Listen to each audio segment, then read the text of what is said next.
And record here. And off we go. Charles Moscowitz here. Thank you for joining me. My guest is Peter W. Sherrill. Peter is the 2020 write-in candidate for the presidency of the United States. Peter, you're running as a Republican. You ran it also in 2016.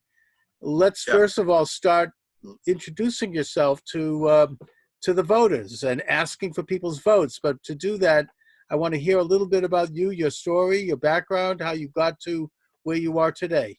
Well, I guess it's, to start it off, it would be to explain, after 40 years as a Democrat, I became a Republican. And that's probably the big misnomer or the mystery. And, you know, there's several reasons, but it kind of emanated from when I was in corporate and I was at Texaco Inc. and I was involved in this racial discrimination lawsuit against Texaco. Okay. And I became very disenfranchised with Black leadership. I watched how Jesse Jackson and Al Sharpton and later on Deval Patrick, who actually was a candidate in 2020, how they totally exploited the situation when we won the lawsuit from Texaco, how they basically totally exploited the situation from that lawsuit. And they created this diversity task force, and they basically, I say extorted $35 million right off the top of the lawsuit for this bogus task force with Deval Patrick as the chair of the diversity task force that did absolutely nothing for the people of the class. And so I was infuriated by that, and which led me to write my first book. So I guess some good came out of it. I wrote a book about the Texaco racial discrimination lawsuit, kind of highlighting my dissatisfaction with the Black leadership. After I left Texaco, I ended up working in government and emergency services and Homeland Security, and city of Mount Vernon, which is in New York, a very popular city, the home of Denzel Washington and Felicia Rashad and people of that nature. Actually, Dick Clark is originally from here. Art Carney. We have a list of greats, and so I was working in the government, and it was a phenomenal experience. But I couldn't believe the incompetency that I saw. And Mount Vernon is basically run by African Americans in every facet of the government, and school board, the mayor, comptroller, city council. And I was kind of excited to see what that would be like after leaving corporate America and coming in as a director of emergency services and Homeland Security. Sure. And I was highly disappointed in what I saw. And coming from corporate, you're used to more structure. And I saw— you know how to make things work as a corporate guy. That's what your background. You're in public administration. You like to see things functioning properly, and you want to see something go from point A to point B. Exactly. And I wasn't seeing it. And what happened, I came to realize that in government, these are one of the most important things. I realized that you can, and this is why the mayor hired me, because he asked me that question, why would I even want to get into government? It was like, you know what? You can help people if you want to in government, because you have that authority and you have that power. And I watched how favoritism in government kind of impacted who got helped and who had to go through the bureaucracy. And it was very disheartening, because I worked with the Veterans Administration also, and I used to watch the vets come there, speaking of which Memorial Day, and they wouldn't be taken care of. Right. Only specific ones. And so that really disturbed me about government. But I learned a lot in Homeland Security, and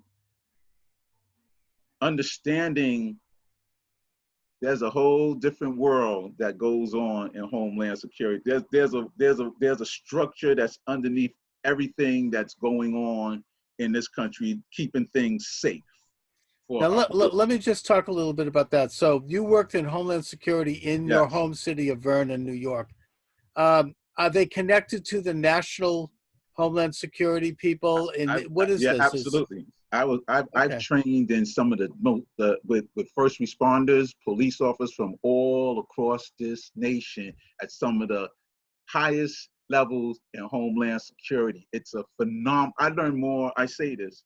I learned more in Homeland Security in 5 years than I did in the 25 years that I was in corporate America. Now, you must have seen some on the inside, some thwarting of terrorist instances and, you know, dealing with some stuff that the rest of us don't get to see. Oh, absolutely. And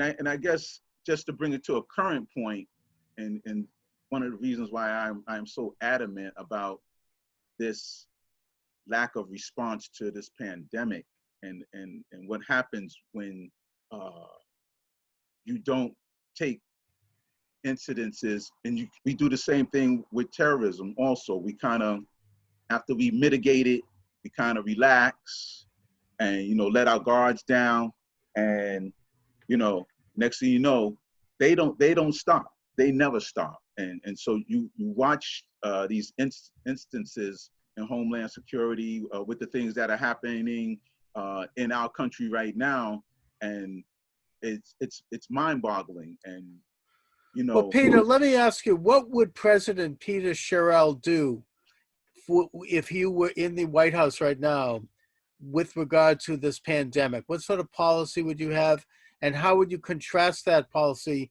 with either President Trump or with the Democratic Party? well, there's a dichotomy in that, because see, the first thing is there were reports in November about the possibility of a pandemic. Right. And there was brought to the administration's attention that there was something going on in China before January. All right. So the first thing is that you would at least form a task force to deal with the worst case scenario. This is just fun. This is like basic fundamental response stuff. You know, knowing that there's this situation and you have people traveling back and forth from China to America on a daily basis by the thousands, you already know that with the rate of contagion that it's coming. There's no question. So how do you prepare for it?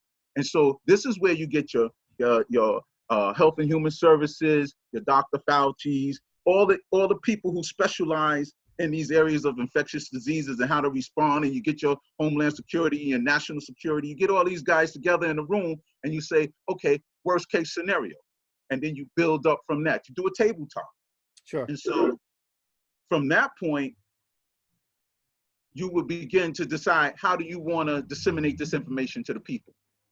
Okay, like, this is not a hoax. Well, let me just interject here, Peter, because my understanding is that the president did put in a ban on travel from China in, I think, mid-January, and at that time, no, it was at the end of January. And at that time, the World Health Organization, which seems to be completely in the pocket of the Chinese, communist Chinese, they were saying that this was not going to be an infectious disease, that it didn't spread from person to person, which we know was untrue. And yet, when he put the travel ban in, and obviously he did not ban American citizens, because that might have been a little too much, a bridge too far, but he did cut down on, I think, 90% of travel from China. He came under China nationalists, just the nationalists. That's right, but that's about 90% of the travel. But that was just from China, though. But that didn't. Well, that's right. That didn't deal with people coming from Europe. Well, he also put in place checks at the airport for for temperature, and he began to put in the structure. And he was met with withering criticism from the Democrats, who said, "Oh, this is racist. You got something against Chinese people." And you had people like Nancy Pelosi going into Chinatown in February and saying, come on down, everything's fine. This is racism. You know, don't listen to what anything Trump says. And so you had the spread of the thing. I mean, you know, yeah, I don't know. Maybe he could have been a little more vigorous about it and stood up and said, "Look, we're going to have a complete ban." Well, see, this is why it is important to incorporate your individuals who you have in charge of these areas of response. So, the reason why it was taken as racist or racism is because there's this feud with Trump and China. So he just, it was like he targeted them. And oh, so, I don't think that's why. I think it's just because the Democrats are going to call anything he does you know, racist. I'm no fan of you know, and that's, yeah, but that's I mean, the beauty of it. that's I'm like not a fan of the Democrats. I know that, but that's like a knee-jerk thing. Anything he does is because he's racist, he's sexist, he's homophobic, whatever it is. And, you know, that's just the mantra. Yeah, but you know what? It did not, and I understand that whole dynamic right there. But what happened was, and what came from all of it, you know, when as a person who understands what happens in pandemics, because this is what we train for. When you say it's a hoax, that was the danger. Because see, whoa, wait a minute, Peter. I mean, let's not take that out of context. He didn't say that the actual virus was a hoax. He said that the way the media was handling it was a hoax, in that they were trying to turn this into some kind of a attack on him and that he's a racist. And I think in that sense, he was quite right. He wasn't, he had a meeting in the White House, a pandemic meeting, and the Democrats didn't bother to come in January because they were too busy trying to impeach him. So, you know, I don't think that, you know, they'll take something he says. I mean, just what you said is a good example. And they will blow that up like a big, you know, balloon and say, look, you know, he said this. And that's what he means by fake news, because it's not what he said. He didn't say the virus itself was a hoax. Well, you know, but it was a nonchalant attitude. But you know what? At the same token, the WHO has responsibility for this, and the CDC, because basically a pandemic, by definition, is when it leaves a country's border. The WHO sat on this for a while before they even classified it as a pandemic. By the time they classified, I don't know the exact date when they classified it, but a tremendous amount of time. I believe it had already began to spread in. It started in. Oh yeah, I mean, look, if they had been an honest agency and not completely controlled by the Chinese, we might have saved 1 million lives. I mean, if this thing had been shut down early, then you know, it wouldn't be the pandemic it is now. We agree on that. And yeah, and so, okay. But see, our response, you know, and you asked how I would respond it. But see, I wouldn't rely on the World Health, and I really was disappointed in the CDC because they were like, "Oh, wear a mask, don't wear a mask," and we went back and forth with this, and it's like, you know, it was too much uncertainty there before we got to the point where, you know what, we really need to social distance. There just was too many variables that came into to confusing this whole response. But see, what you have to do in these type of situations is you have to lay down the letter of the law. And so it's about how you deal with things as far as a leader. And, you know, as I watch Ulysses S. Grant on the History Channel, you know, keeping his composure.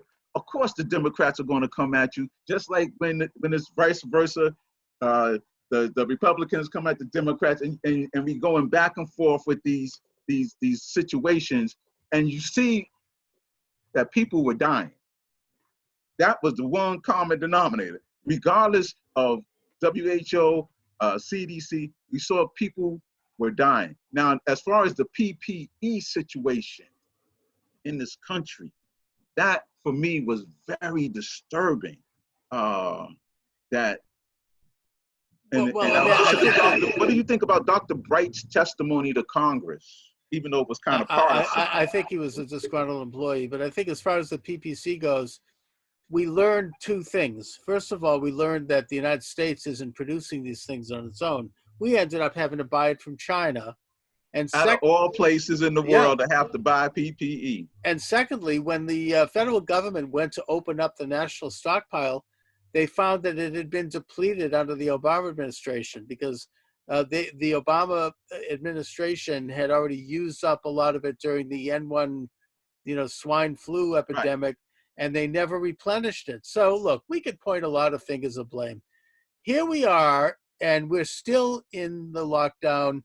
I think that I want to know on a kind of a political level that President Trump has, in a sense, conducted this whole thing very conservatively. In other words, he's let the states handle it, and the federal government has acted as a partner for the states, maybe imperfectly, but nevertheless, they haven't gone in and done what a lot of liberal Democrats, including Mayor de Blasio, wants to do, which is declare a national law and have people, the contract traced and sent to camps if they test positive and that kind of stuff.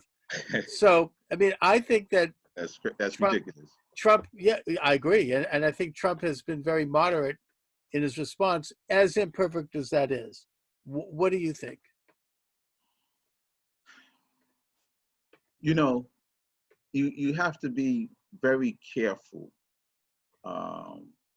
And the media, how things are portrayed and how things get blown out of proportion.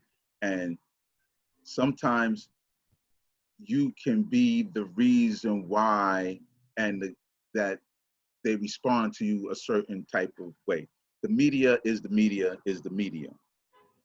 You have to make a decision, stay with it, stand by it, and let the chips fall where they may. But if you know that you've done everything in your power to mitigate any situation, because like if this was a terrorist situation and it was like a chemical, and who knows the dynamic as far as like if this was a chemical or biological attack, we would have been totally destroyed. And that's the concern. Now, the other part is, yes, they say the stockpile was depleted, but there also was a exercise in 2018, I believe. Right. And so, but you know what? I will say this, like Dr. Bright said, that there has been this shortage of PPE in this country since like 2008. And for me, I'm like saying, you must at minimum always be prepared. And so this situation has been going on and ongoing, and it has really devastated us economically at the end of the day. We've paid a tremendous price for this at the end of the day. Oh, absolutely. And I think that's the part that could have been precipitated if we just would have said, you know what, and I know it would have been a hard pill, but looking and there's ways to present information.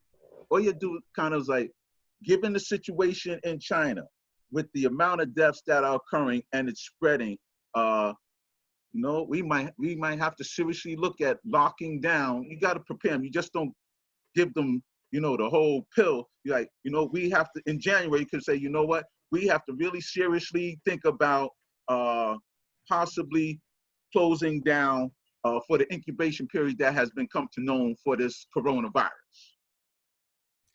But look at the devastation it's wrecking on small businesses and people. It's plus the amount of debt that it's causing. $3 trillion in spending for emergency unemployment supplements.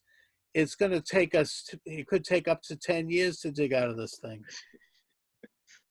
I mean, you're an economist. You know something about this. Yes, I do. And I tell you, I'm very concerned about the small businesses, and I'm very concerned about that initial stimulus that came out that the small businesses were not able to access. I think that is the part that has fueled this uprising to open, because they have no source of income or livelihood, because this money that was designated for them kind of ended up, well, look, the Los Angeles Lakers ended up with money. How did the Los Angeles Lakers? Oh, I know. Yeah, that's crazy. Of course. That's crazy. And so the time that it took to redevelop another spending bill and to reallocate another, what, 400 and some odd billion dollars, almost a $500 billion, by the time it took to get that deal done,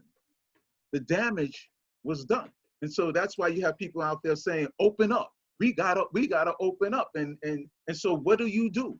What do you do? But I believe that if they would have got the stimulus that was initially designated for them, it would have gave them an extra couple of weeks to weather this thing and watch the numbers come down and watch the curve come down and watch this thing flatten. And so, well, you know, you touch upon an issue that really transcends just the pandemic, and that is government corruption. Whenever you have a program that involves big money like this, you're going to have people siphoning off the money, and that's, you know, and misdirecting it, and you're going to have special interests, especially in Congress, putting in little clauses into a bill that, you know, that sends a few bucks in different directions. I mean, this is a big institutional question. It's something that's never going to be completely resolved because people are always going to be corrupt. But the question is, how do you rein it in? How do you at least bring some level of accountability so that we can maybe get some relief on that? Well, herein lies the problem, Charles. As long as it's going to take $1 billion to run a presidential campaign and hundreds of $1 millions to run for Senate and to run for Congress to get elected, you're always going to have to go to those entities that have that type of money. And you're going to sell out to them to a certain extent. You basically have to, and because in order to get elected, and these are, and that's the interesting part, because the salary of these positions is nowhere near the money that's being invested. So that tells you that you are fueling another alternate economy or special benefits for a certain select group of individuals. Either that, or there are two other alternatives to that. The first one is the Michael Bloomberg alternative: just write a check for $100 million out of his bank account. And the second one is Donald Trump. He ran the whole thing on a shoestring, but he had name. That's not exactly. Well, wait. He had name recognition. He had, you know, he had media savvy. He was a TV star already, and the media liked him because he brought in ratings, so they couldn't get enough of him. So that is true. He didn't need to spend any money, and he didn't. I mean, Hillary Clinton spent hundreds of millions of dollars. So did Barack Obama. But Trump was able to do it on, like, he bought a few Facebook ads, basically. There's a little bit more to it than that. I'm you know, there's a little bit more to it. Well, actually, I recently wrote a book called "The Life of a Black Republican in Trump's America." Great. That's an interesting story, because speaking, if I may, of Black Republicans, Herman Cain ran a pretty good campaign, and he was essentially undone by the liberal left, and same thing with Ben Carson, who has turned out to be a great housing and urban development secretary. So, you know, President Trump has been, in a certain broad sense, not literally, but I would argue, America's first Black president. I don't know about that, but well, what I mean is that he's really taken an issue of creating more opportunity for people, you know, reducing poverty, improving the family, getting rid of these horrible laws that go back to Clinton, which put innocent people in prison. He signed, a lot of things. And I think there's going to be more of that. And I think his record on that's pretty good. Well, it's better than Barack Obama's. Well, see, and I get that all the time, but I was not a fan. Although I did in 2008, you voted for him. I voted for him. Sure.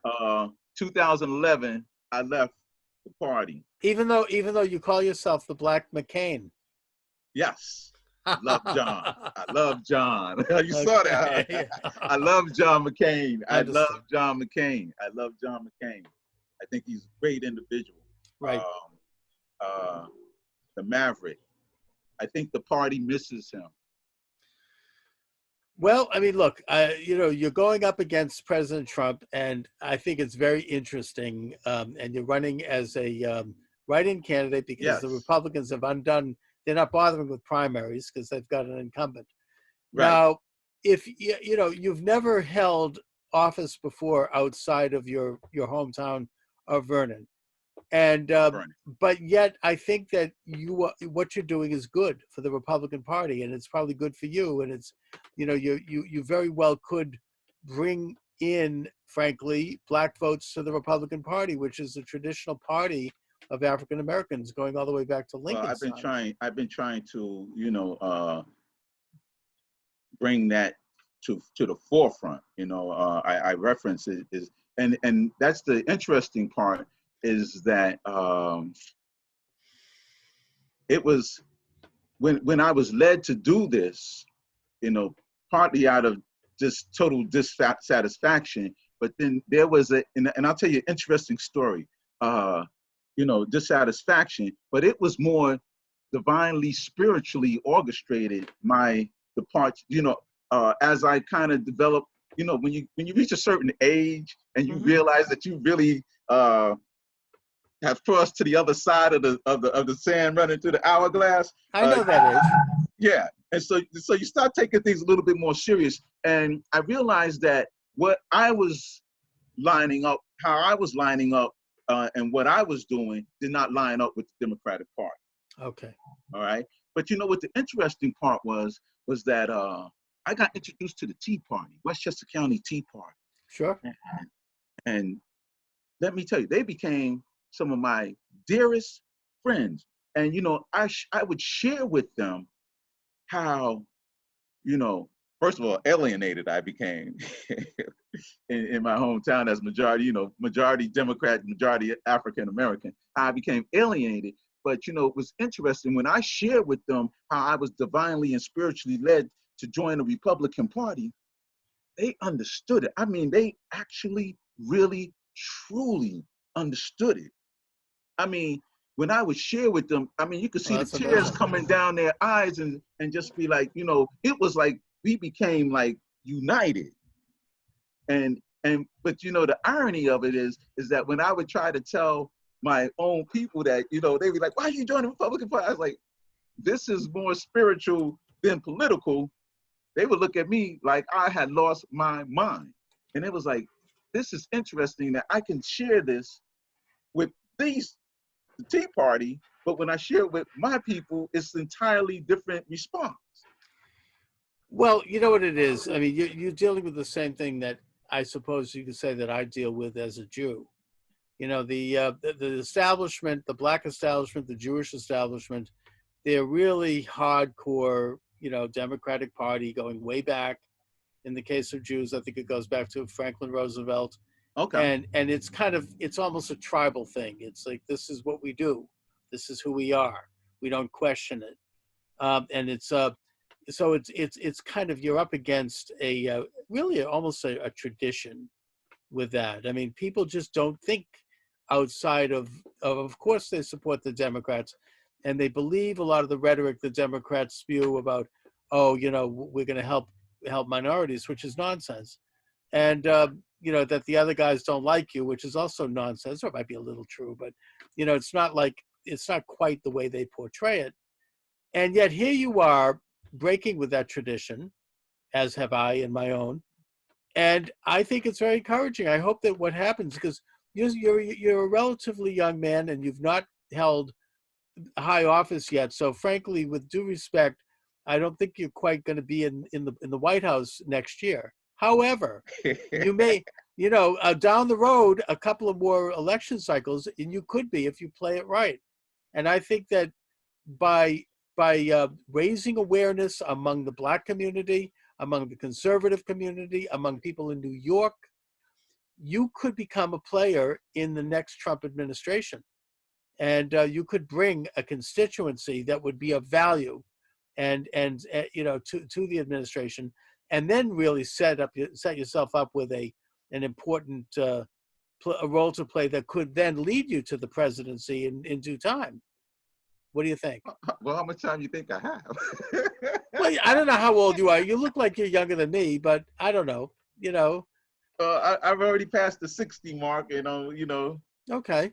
Yeah. I'm like 62, going on 63, but yeah. You're my age. But,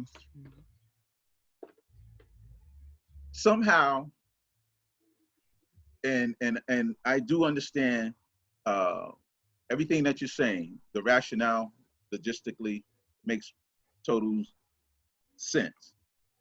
But you know what? There is a divide in this country, and somebody has to bridge this divide. There's a polarization, and I believe that I am the one who can do this. Because see, at the end of the day, I know it would probably be harder to convince those in our current party to actually not vote for Trump, the incumbent. However, I do believe that there is a certain percentage that will look at what we're talking about and that whole concept of that write-in vote back down to that initial to the foundation of how this nation was formed. And it's amazing. Yeah. When you think of, and when I decided to like pursue this path, there was this incredible sense of freedom and democracy, and it just like, this is it. And this is like the driving force. And it's like, you know what? Nope, you can't buy this, and you can't buy this. This is what the founding fathers intended for this nation. And it's like, you know what? He has a point.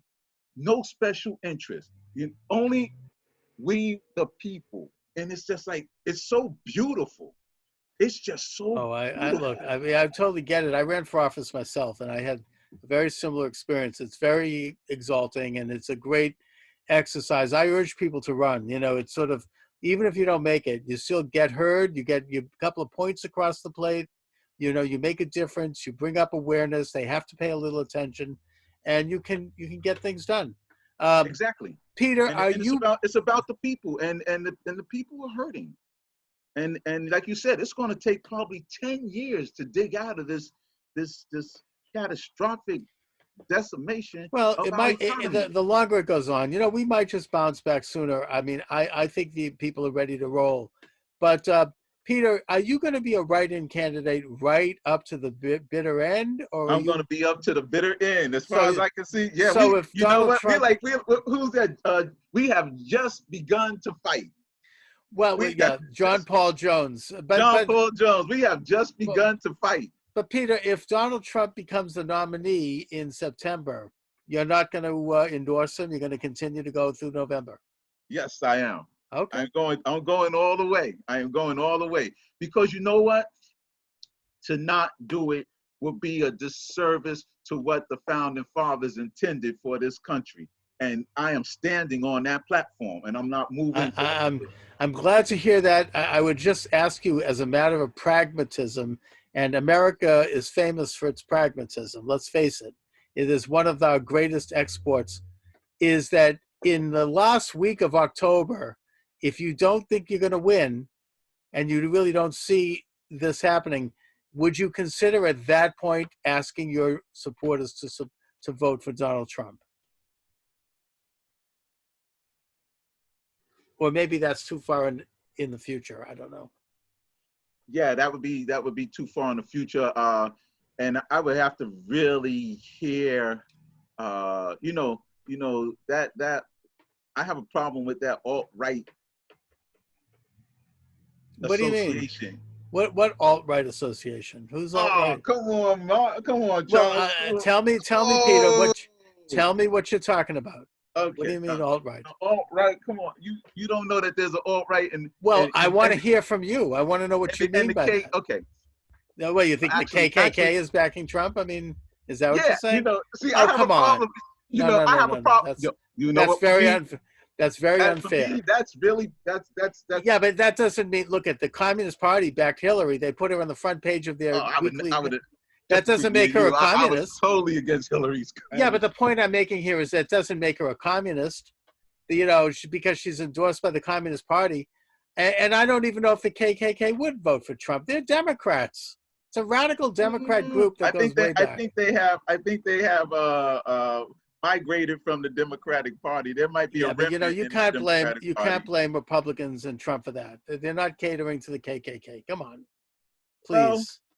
Well, I'll put it like this: his sole financier in 2016 is definitely alt-right, Steve Bannon, Breitbart, and the whole 9 yards. Yeah, and Steve Bannon does not cater to the KKK either. I mean, he's not anti-black, or he's not a white supremacist. You believe that? That's a lot of garbage. Come on, Peter. I expect better from you. That's propaganda coming from Trump's enemies. Let me tell you something. Steve Bannon is a very, and Breitbart and that whole they're not racist, Peter. Look into it for yourself. You're listening. I have too. You're listening. I wouldn't have. I mean, I think that I've never seen them being racist. It's just not true. I mean, that's just propaganda. That's the stuff that you hear from. Maybe I'm just a little bit sensitive to it because of my experience. I understand that. Look, I heard they were anti-Semitic. What I went through at Texaco, even though I was disenfranchised with black leadership, with Jesse and Al and Deval Patrick, how they handle, how they capitalize off of that whole settlement. Peter, let me be clear. I'm not saying that there's not racism in this country and that you don't have, big corporations involved with racist policies. I think that happens all the time, and you know that. I mean, you've experienced it. Yeah, but let's not. But yeah, and I respect that fact, and I think it's an issue. But let's not point fingers of blame at Trump for that, and as opposed to the Democrats. I think that he's as opposed to, because see, one of the things that I say in the book that I've written called Exodus, Why I Became a Republican, is that you will find that, and it was this whole thing that the Republican Party is racist. And one of my arguments is if they are not or not more than the Democrats. I would argue that they're less than the Democrats because that's what my argument was too. Because what I did was I took the time out and because I had preconceived notions about the Tea Party. Okay. And so when a friend of mine invited me to a meeting because I basically ripped them in my book Exodus, and she was like, "We're not like that," and I'm like, "Well, all right." She's like, "You should come to one of our meetings." I'm like, "Okay, I will." And so I went to one of their meetings. After I left that meeting, I was like, you know what? These are some of the most integral, politically astute. I learned a lot from them. Good for you. I was in grad school at the time too. And some of the most politically astute people I've ever encountered in my life.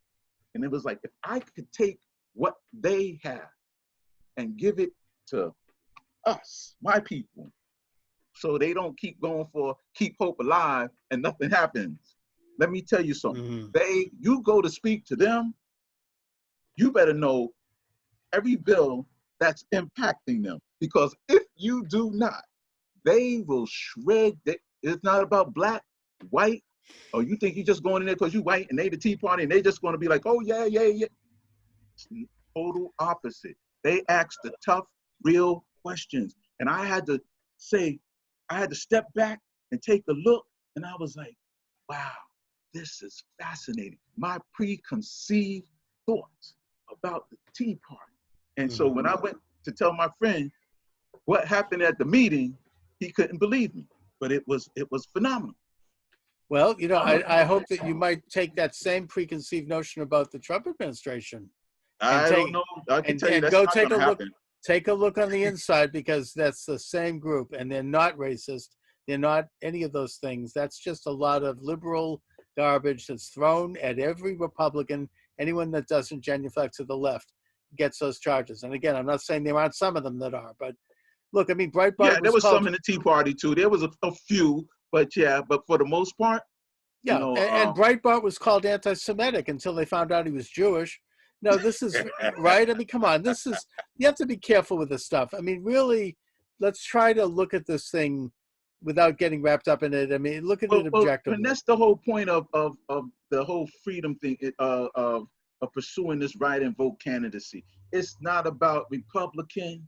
It is not about Democrats. It is simply what the Constitution says. We the people. And I think that's what has gotten lost in all this political jargon. We, the people, have gotten lost and are not at the forefront anymore of, but I will say this, you know, I find that the Republicans take better care of their constituency. Well, that goes a long way. All right. Anyway, Peter, but listen, yes, I've enjoyed talking with you. We should do Likewise. It again. Let's stay in touch between now and the election, and maybe do some more programming. And you know, you've got a lot to say on our progress. Thank you very much. Peter Sherrill is my guest. Peter, let my listeners and viewers know where they can get more information about you and your candidacy. Okay, we have you know, in one regard, I might be worse than Trump because now I'm on my third campaign team. But you know, you fight until you get it right.